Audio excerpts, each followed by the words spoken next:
Hello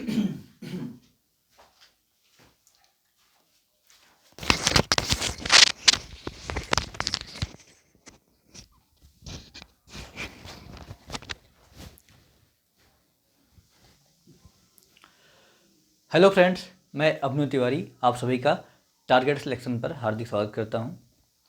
आज हम लोग मध्यकालीन इतिहास में पढ़ेंगे खिलजी वंश को। खिलजी वंश में हम देखेंगे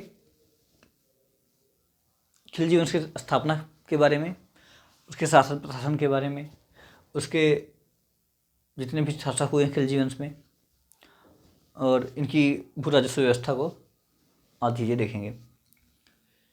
खिलजी वंश का संस्थापक जलालुद्दीन फिरोज खिलजी, जिसने कैमूर के बाद खुसरो खां की हत्या करके ये जलालुद्दीन फिरोज खिलजी वंश की नींव रखता है। और ये 1290 से 1296 तक शासन करता है। यह एक वृद्ध शासक था और इसका भतीजा और दामाद अलाउद्दीन खिलजी था, जो कि कड़ा मानिकपुर का सूबेदार था उस समय। खिलजी शासन सत्ता में आया, सारी व्यवस्थाएं स्थापित किया और छोटे छोटे राज्यों को जीतना शुरू किया। क्योंकि इसका शासनकाल बहुत बड़ा था नहीं, ये 6 वर्ष ही शासन कर पाया था। इसका दामाद और भतीजा अलाउद्दीन खिलजी, यह एक लुटेरा प्रवृत्ति का व्यक्ति था। इसे धन पिपासु कहा जाता है, मतलब हमेशा इसको धन की लालसा अपनी तरफ खींचती रहती थी। ये छोटे छोटे लूट करते रहता था अलाउद्दीन, जिसे और लूट का जो भी माल प्राप्त होता था, एक नियम हुआ करता था उस समय इस्लामिक कानून में कि जो भी लूट होगी, लूट का जो धन होगा उसका 1/4 सुल्तान को जमा करा दिया जाएगा, बाकी लूटा हुआ माल सेना रखेगी। तो अलाउद्दीन देवगिरी जाता है बिना इजाज़त के सुल्तान के। देवगिरी में अपार धन संपदा को लूटता है और देवगिरी का शासक उस समय रामचंद्र देव था। उसका पुत्र सिंघड़ देव बाहर अभियान पे गया हुआ था, तो उस समय सेना थी नहीं देवगिरी के पास। ये पहुंचा वहाँ पे और किले में घुस गया, भयंकर लूटपाट की। रामचंद्र देव ने अपनी जान बचाने के लिए खुद को किले में बंद कर लिया। इसने जी भरकर देवगिरी की जनता को लूटा और बहुत अपार धन संपदा लेकर लौटा। ये बात जब जलालुद्दीन फिरोज खिलजी को पता चली, तो उसने कहा अपने दरबारियों से कि ये तो अलाउद्दीन खिलजी बिना पूछे ही गया और लूटपाट किया। उसके बाद जो खजाने में जमा करना था जो हिस्सा 1/4, वो जमा भी नहीं किया। तो ये बात पहुंची अलाउद्दीन खिलजी तक। अलाउद्दीन बोला कि चाचा जी, हम बहुत ही शर्मिंदा हैं अपनी हरकत पर कि आपसे बिना पूछे हम चले गए, देवगिरी पर हमला कर दिए। तो हम बहुत डरे हुए हैं, इसलिए हम दरबार में नहीं आएंगे। आप आइए, हमसे मिलिए और हमें गले लगा लीजिए, निहत्थे आइए, सेना लेके मत आइए, नहीं तो हमें लगेगा आप हमें दंडित करने के लिए आ रहे हैं। हम बहुत ही शर्मिंदा हैं, फिर हम आपके साथ दिल्ली चलेंगे और आपको जितना भी खजाना हम लूटे हैं आप उसको अपने खजाने में रख लीजिए, जो जितना भी पैसा हम धन संपदा लूट के लाए हैं। तो वहाँ से जलालुद्दीन खिलजी चलता है कड़ा मानिकपुर के क्षेत्रों में। नदी के इस पार खड़ा था अलाउद्दीन खिलजी। इसने भिजवाया संदेश की उस सेना को उस तरफ छोड़ के आप अकेले आइए इस तरफ। तो उसको जलालुद्दीन खिलजी बहुत भरोसा करता था अपने भतीजे अलाउद्दीन पर। वो नाव में बैठा और इस पार आ गया। जैसे इस पार वह उतरा, इसके एक सैनिक ने दौड़ के उसका गला काट दिया फटाक से फिरोज खिलजी का।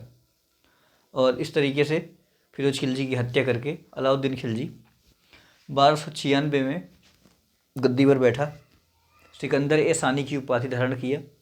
सिकंदर ए सानी अथवा सिकंदर द्वितीय की उपाधि इसने धारण किया था। बलबन के लाल महल में इसने अपना राज्याभिषेक कराया। इसका बचपन का नाम गुरसब था। इसके दरबार में अमीर खुसरो और मोहम्मद हसन जैसे विद्वान रहते थे, और विद्वान और एवं कलाकार। अमीर खुसरो ने तबला और सितार का आविष्कार किया था। जैसा कि मैंने पहले ही बता दिया कि ये धन पिपासु व्यक्ति था, लूटपाट में इसकी विशेष रुचि थी और देवगिरी की लूट से इसको जो धन संपदा मिली थी उससे उन पैसों को अच्छे से बांटा इसने दरबार में अपने लोगों को दबाने के लिए, ताकि लोग अलाउद्दीन जो फिरोज खिलजी की हत्या कर दिया था उस पर लोग बहुत ज़्यादा अपना मुँह ना खोल पाएँ। तो इस तरीके से उसने देवगिरी के से लूटे हुए धन का सदुपयोग करते हुए यह सुल्तान बन बैठा। इसने नए नए कर लगाए, जैसे कि चरी कर एवं गढ़ी कर।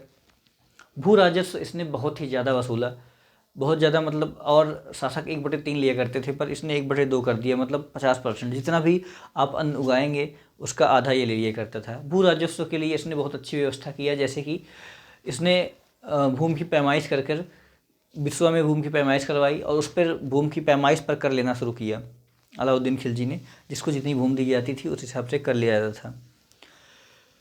और इसने अस्थायी सेना भी रखी, अस्थायी सेना रखी, उसको नगद वेतन दिया।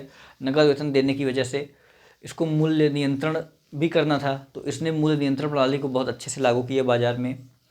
और बेईमान बनियों के लिए अच्छी सी व्यवस्था इसने ये किया था कि जो कम तौलने वाले बनिए थे, जिनके जो कम तौलते थे, जितना जब वो पकड़े जाते तो जितना वो कम तौलते रहते थे उतना मांस का टुकड़ा उनके शरीर से काट लिया जाता, जिस वजह से लोगों में भय का माहौल था कि कोई बेईमानी नहीं करेगा व्यापार में।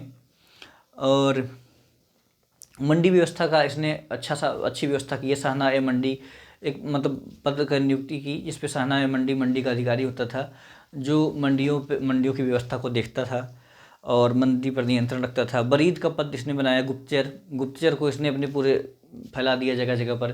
त्योहारों को इसने बंद कर दिया मनाना, क्योंकि जानता था कि त्यौहार पे लोग एक दूसरे से मिलेंगे तो षड्यंत्र वगैरह होगा, इस वजह से इसने त्यौहार ही बंद कर दिया। शराबबंदी कर दिया, शराबबंद एकदम से दिल्ली में शराब बंद कर दिया गया। खुम्सकर जो कि 1/4 था, जो सैनिक जो लूटते थे उसका 1/4 खजाने में जमा करना पड़ता था, लेकिन अलाउद्दीन के समय में सैनिक जो धन लूटते थे उसका 3/4 मतलब 75% लगभग धन लाके खजाने में जमा करना पड़ता था, 1/4 वो अपने पास रखते थे। इस तरीके से इसने मतलब पूरा पैसा कैसे ही हमारे पास आ जाए, इसने कुछ ऐसी व्यवस्था बनाई। इसके पास बहुत ही बड़ी सेना थी और इसने सेना को मैंने आपको पहले ही बता दिया है कि नगद वेतन दिया और अस्थायी सेना रखी। बाजार व्यवस्था को अच्छे से बनाया, शाहनाए मंडी का पद बनाया, मूल्य नियंत्रण प्रणाली। हाँ, इसने एक काम और किया कि जो जासूस इधर से उधर आते जाते रहते थे उन लोगों के लिए इसने क्या किया, घोड़ों को दागे जाने की प्रथा शुरू कर दिया, जिससे दूसरे का घोड़ा इनकी सेना में ना आ पाए। सैनिकों का हुलिया लिखा जाने शुरू कर दिया। इसके लिए दीवान आरिज विभाग की इसने स्थापना की, जो कि सैनिक विभाग था, जो बलबन के समय से चला आ रहा था, वही दीवान आरिज विभाग। और इसने शरीयत के हिसाब से शासन न करके राजनीति को धर्म से अलग रखा। शराब बंद किया था, मैंने आपको पहले ही बता दिया है ये बात। योग्यता के आधार पर जो पद पहले तुर्की लोगों को या तुर्की सरदारों को ही सिर्फ दिए जाते थे, अलाउद्दीन खिलजी के आने के बाद योग्यता को इसने आधार बनाया। जो व्यक्ति योग्य होता था उसको उस तरीके से पद दिया जाता था। कुछ जातिवादी धर्मवाद कुछ ऐसा इसने इस तरीके से शासन नहीं किया अपना। सुल्तान बनने के पश्चात इसने दिल्ली की सीमा को बढ़ाने के लिए जगह जगह अभियान किए। उत्तर भारत के विभिन्न प्रांतों को जीता। दक्षिण की विजय के लिए मलिक काफूर, जो कि इसको गुजरात अभियान के दौरान मिला था, जिसको इसने 1000 दिनार देकर खरीदा था, इसलिए उसे मलिक काफूर को 1000 दिनारी भी कहा जाता है। मलिक काफूर को दक्षिण में भेजा अभियान के लिए और मलिक काफूर वहाँ पर जाकर बहुत सारे राज्यों को जीता और जीतकर अलाउद्दीन की सल्तनत में मिला दिया। अलाउद्दीन कुछ जगहों पर खुद अभियान उत्तर भारत में गया, कुछ जगह इसके भाई गए थे अभियान पे। गुजरात विजय के बाद इसने अलाई दरवाज़ा का निर्माण करवाया था। गुजरात विजय में पहले तो उलूग खां गया था और बाघेल राजपूत था उस समय, राय कर्णदेव तृतीय, और उसको हरा कर ये लोग लौटे हैं। उसके बाद वहीं से मलिक काफूर को खरीदा था, जैसा कि मैंने आपको पहले ही बता दिया है बात। वहाँ से लौटने के बाद अलाई दरवाज़ा का निर्माण करवाया था अलाउद्दीन खिलजी ने। और उसके बाद रणथंभौर अभियान करता है। वहाँ के राजा उस समय हमीर देव थे। नुसरत खां और उसका भाई उलूग खां, ये लोग जाते हैं वहाँ पर, सेनापति उलूग खां था इसका। ये लोग जाते हैं रणथंभौर पे हमला करते हैं। उसके बाद वहाँ पर नुसरत खां मारा जाता है, जिसके बाद अलाउद्दीन खुद नेतृत्व करता है सेना का और रणथंभौर को जीत लेता है। रणथंभौर को जीतने के बाद उसका नाम अपने बेटे के नाम पर खिजराबाद रख देता है। फिर उसके बाद इसने फिर से अभियान किया चित्तौड़गढ़। चित्तौड़गढ़ के बारे में आप लोगों को पता ही होगा। राणा रतन सिंह और रानी पद्मिनी की कहानी, जो कि आप लोग पद्मावत में पढ़ चुके हैं, और एक पद्मावत मूवी भी आई थी जिसको आपने देखा है। तो उसमें जैसा कि दिखाया गया है कि एक ऐसे रानी थी जिनके ऊपर मोहित हो गया था अलाउद्दीन, जिस वजह से हमला कर दिया था वहाँ पे चित्तौड़गढ़ पर। ऐसा हो भी सकता है, लेकिन इतिहास में इसका बहुत विशेष जिक्र नहीं है, तो इस वजह से रानी पद्मिनी का कोई विशेष जिक्र नहीं है। पर चित्तौड़गढ़ अभियान किया था, ये बात तो तय है, ये बात मिलता है, इस बात की पुष्टि होती है इतिहास से। तो इसका नेतृत्व अलाउद्दीन ने खुद किया था। अलाउद्दीन वहाँ पे हमला करता है, राजा रतन सिंह को मारता है। राजा रतन सिंह के बारे में एक कहानी प्रचलित है। इसका सेनापति था गोरा और उसका भतीजा था बादल। राजा रतन सिंह को वो आता है राजा रतन सिंह से मिलने, और मिलके उनको इनवाइट करता है कि आप दिल्ली आइएगा, वहाँ पे मुलाकात होगी हमारी। राजा रतन सिंह जब दिल्ली गए हैं, दिल्ली में इनको कैद कर लिया उसने। कैद करने के बाद इसको छुड़वाने के लिए गोरा और बादल 2 सैनिक हैं, ढेर सारे लोग डोले में बैठ के जाते हैं वहाँ पे रानी पद्मिनी के साथ में, और वहाँ से उनको छुड़वाते हैं। गोरा बादल वहाँ एक अदम्य साहस के साथ लड़ते हुए दिखाई देते हैं। बादल का पेट फट गया होता है, फिर भी वो लड़ता रहता है, उसकी आंतें बाहर आ रही होती, बांध के लड़ता रहता है। लोग कहते हैं कि गोरा का सर कट गया था, उसके बावजूद वो लड़ रहा था। ऐसी इनकी वीरता में ऐसी गाथाएँ प्रचलित हैं आज भी राजपूताना में, राजस्थान में। तो ये रही चित्तौड़गढ़ की कहानी। उसके बाद फिर वो अभियान करता है मालवा पे।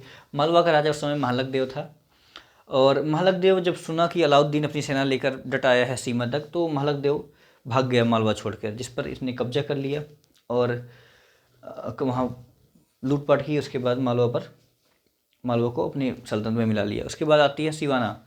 सिवाना का शासक उस समय सातल देव था, और सातल देव और अलाउद्दीन भीषण युद्ध हुआ। उसके बाद सातल देव मारा गया, जिसके बाद खैराबाद को जिसके बाद सिवाना का नाम बदलकर इसने अलाउद्दीन खिलजी ने खैराबाद रख दिया। उसके बाद फिर आगे अभियान करता है जालौर की तरफ। जालौर का शासक उस समय कानदेव था। कानदेव जो है आत्मसमर्पण कर देता है, और ये भी इस राज्य को भी मिला लिया जाता है अलाउद्दीन की सल्तनत में। उसके बाद अलाउद्दीन क्या करता है, मलिक काफूर जो कि उसका बताया 1000 दिनारी गुलाम था, उसको ये बेच देता है दक्षिण अभियान पे। मलिक काफूर दक्षिण भारत अभियान पे जाता है देवगिरी पर, जो जिसको एक बार पहले से लूट चुका था अलाउद्दीन। देवगिरी पे जाता है, फिर से हमला करता है मलिक काफूर, और देवगिरी को जीत लेता है। उसके बाद रामचंद्र देव ने उसकी अधीनता स्वीकार किया अलाउद्दीन की। उसने कहा कि मैं आपको प्रतिवर्ष कर भेज दिया करूँगा। 2-3 वर्ष बाद रामचंद्र की मृत्यु हो जाती है। उसका पुत्र सिंहड़ देव फिर राजा बनता है, शासक बनता है वहाँ का देवगिरी का, और उसने फिर से स्वतंत्र शासक के तरीके से बिहेव करना शुरू करता है, जिस वजह से फिर अलाउद्दीन मलिक काफूर के साथ सेना लेके जाता है और इसको हराता है, पराजित करता है और मार देता है, और देवगिरी पर कब्जा करके फिर से अपना प्रतिनिधि शासक जो कि रामचंद्र देव का भतीजा था नियुक्त कर देता है, और फिर नियुक्त करके वापस आ जाता है।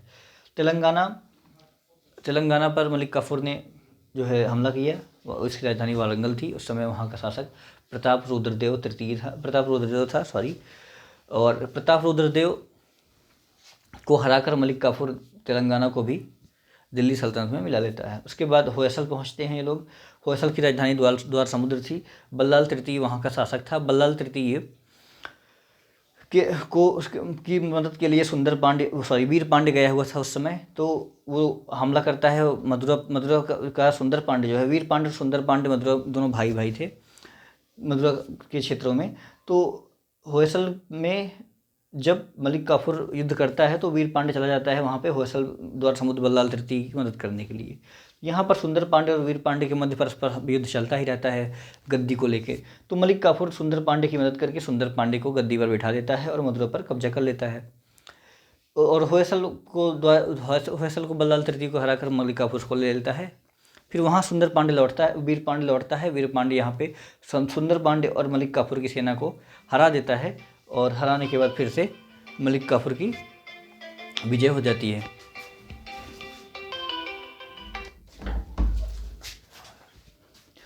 और इस तरीके से आपने देखा कि अलाउद्दीन किस तरीके से पूरे उत्तर भारत पर पहले अपना परचम लहराता है, फिर दक्षिण भारत पर मलिक काफूर के माध्यम से अपना परचम लहराता है, जगह जगह लूट करता है, पैसे मतलब पैसे धन संपत्ति अकूत धन संपत्ति लूटता है और खुद को सिकंदर एसानी सिकंदर द्वितीय की उपाधि देता है। ये एक नया धर्म भी चलाने वाला होता है, पर इसके मंत्रियों ने दरबारियों ने इसको समझाया कि ऐसा मत करिए, ये कोई ठीक बात नहीं है, इससे कुछ विशेष प्राप्त नहीं होगा आपको। तो ये मान गया उस बात को, इसने एक धर्म चलाने से मना कर दिया।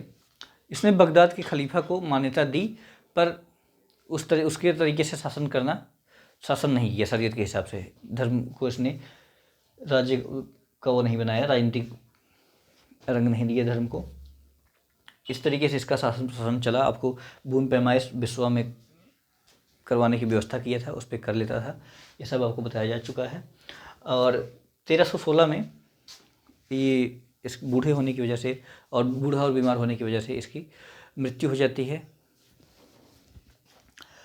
हाँ, इसके बारे में, इसके शासन प्रशासन के बारे में इसने कुछ पद बनाए थे, उसके बारे में हम लोग जानते हैं। जैसे कि दीवान वजारत, जो कि इसका वजीर का पद था, ये वजीर का पद था और वित्त विभाग भी संभालता था।